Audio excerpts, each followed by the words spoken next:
What's up mga kabady? For today's video, isasama namin kayo sa aming outing bago maghiwa-hiwalay. Ayan nga pala si Maki Boy, ang aking kasama pamimili ng aming mga kakainin at gagamitin sa aming outing. Fast forward sa aming accommodation, meron na kami mga pagkain na prepare. Ito ay adobong hipon, adobong manok at may 25 pieces na patatas at inihaw na bangus. At syempre hindi mawawala dyan ang aming leader na si Kuya Hector, ang leader ng Katipunan. At sila ang aking makakasama papunta sa pinakamalayong lugar na aming pag-outingan, ang Damam. Andyan si Maki Boy, si Kuya Hec at si Pilmar. At meron pang isa si James, ang aming kasama. Sa mga magtatanong, sila nga po pala ang aking mga kasama sa trabaho. Isa sa mga malulupit na OFW ng Pilipinas. Maki Boy, fully book na yung ano natin Ha? Fully book na ba? Kaya nga Hindi mga dumihan niya. Ikaw si Boy, alam mong mawala na yung kontrata natin sa ISME. Ngayon ka ba nag-isip na pumunta ng Damam? Siyempre, tutuparin ko yung pangarap mo eh. Kaya alam nyo na mga kabady kung bakit kami pupunta ng Damam, dahil tutuparin namin ang pangarap ni Maki Boy. Wow! Mga kabady! Kapitas!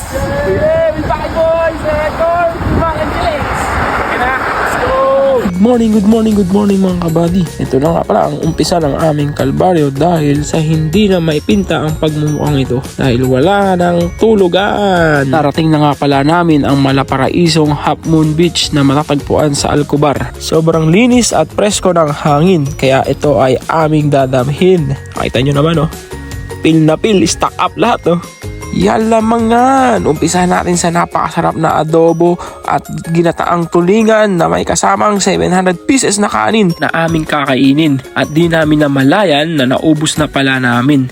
Pero sabi ni Maki Boy, okay lang yan pre, tinupad nyo pangarap ko, ako bahala sa inyo. Pare, para sarili mong home court to itong resort na to. Siyempre atin to. Tapos ka talaga pre, pag nag-iaya ka talaga sulit na sulit yung mga yaya mo lagi Salamat yung Hindi pa sila, siyempre, hindi sumasablay Kaya si Maki Boy, sa pinakamalupit na mangpapanga sa sa match mo.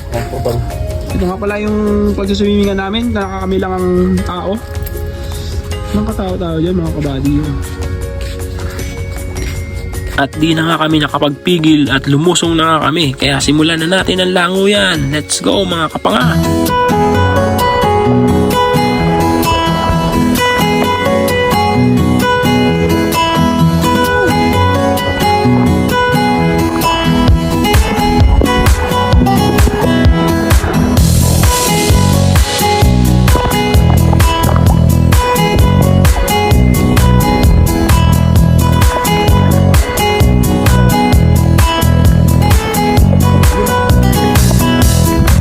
Mga kabady, sumunod na kampay bago maghiwa-hiwalay. Yo!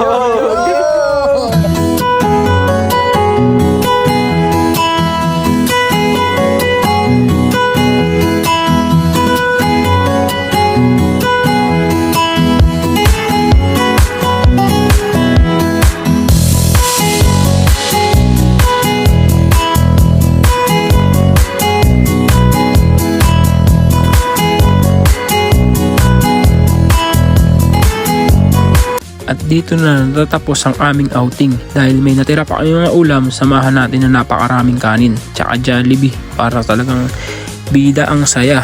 So hanggang dito na lang mga kabady. Salamat sa inyo mga pare ko sa pagsama sa akin sa outing na to. God bless sa future nating lahat. Bye bye!